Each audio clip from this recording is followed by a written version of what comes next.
Карантиндік режим жеңілдетілгеннен бері тамақтандыру орындарында 50 адамға дейін қызмет көрсетуге рұқсат берілген болатын. Бүгін мобильдік топ аудандарда орналасқан ірі ресторандарда санитарлық талаптардың сақталу деңгейін түсіндіретін болады. Біз қазір қандай шара болса да барлығына тыйым салып жатырмыз. Ас болсын, той болсын, кез келген шараға. Ал мынау Абылайхана көшесінің бойында орналасқан бильярд бас санитар, облыстық бас санитар дәрігердің қаулысына сәйкес ол жұмыс істемеуі керек.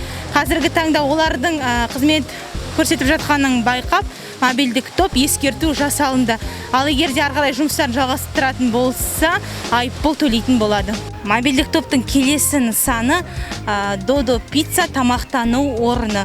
Ол жердегі санитарлық талаптардың қалай сақталып жатқандығын тексеретін болады.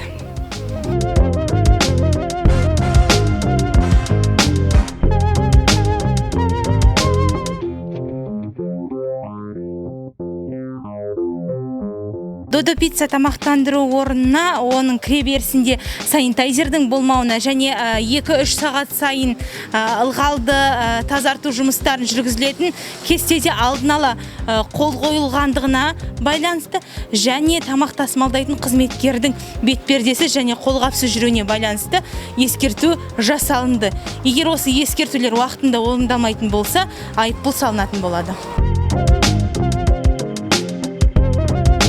Қазір мобильдік топ жас мейрамханасына кіріп бара жатыр. Өздеріңіз білетіндей, 50 адамға дейін тек қана тамақтануға болады.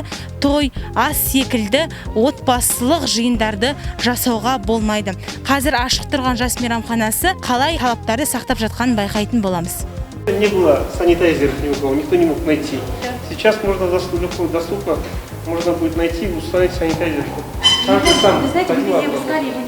Тексеру барысында мобильдік топ аудан аумағында орналасқан ірі мейрамханаларға әзірге, яғни карантиндік режим кезінде отбасылық жиын тойлар, яғни астар өткізуге болмайтындығын тәмпіштеп түсіндіріп берді. Мейрамханалар әкімшілігі өз назарына алды деп ойлаймыз.